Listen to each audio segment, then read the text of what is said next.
Fletcher Cox tweeting, reading through this Carson Wentz thing, and as a leader on this team, none of that is true. Carson is a great teammate, great player. We're all behind him 100%. He's our guy. He'll come back and prove the world wrong. If you got a problem, feel free to @ me. I'll respond.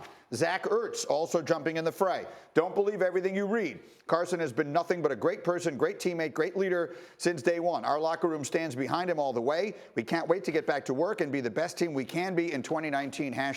#Fly Eagles Fly. I'm not going to lie to you. This took me by surprise yesterday. Was everyone else as surprised as I was when this thing broke yesterday? I mean, absolutely. Well, number one, I just hate to hear the dissension in a locker room. Don't you just want to be like, keep some things inside, and especially when you're attacking the quarterback position, Dan? It makes no sense to me. I mean, this is a team that has been really on a 2-year magical run. Yeah. It really, even this year was great.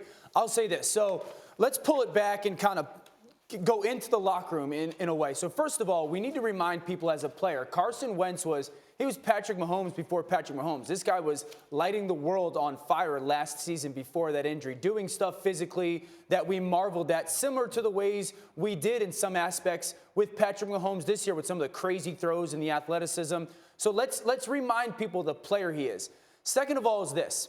Going into the locker room, understand that there's going to be guys in that locker room that will like Nick Foles more than Carson Wentz forever.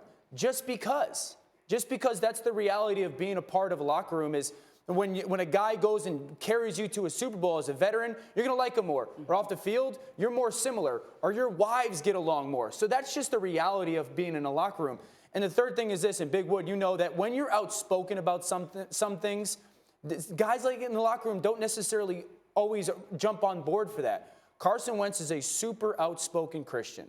And there's going to be guys in a locker room who are just going to be like, you know what, I'm not about that. That's not my thing. And that's fine. And forever, guys will not be appreciative of that or dig it. But I will say this. What carries you over time is in the locker room, the most important thing you can be is yourself. Carson Wentz needs to continue to be himself. Do I believe that there's some truth to this? Probably. There's probably a guy or two or something, but no one that carries any weight. It's probably more smoke than anything. But Carson Wentz, continue to be yourself. That'll be the only thing that matters. I think the key word here is anonymous.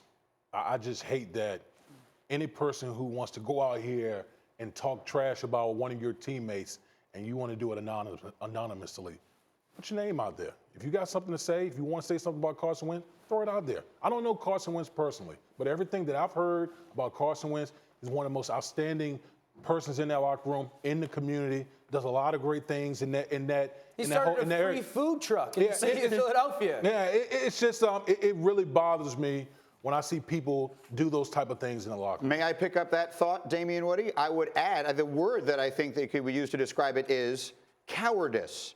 There is nothing more cowardly than anonymous quotes of this sort. Now, let's not confuse the issue here. Anonymous sourcing is critical to the journalism business, and no one is suggesting that you shouldn't use anonymous sourcing in situations that involve safety and people's lives or millions of dollars or whatever the case may be.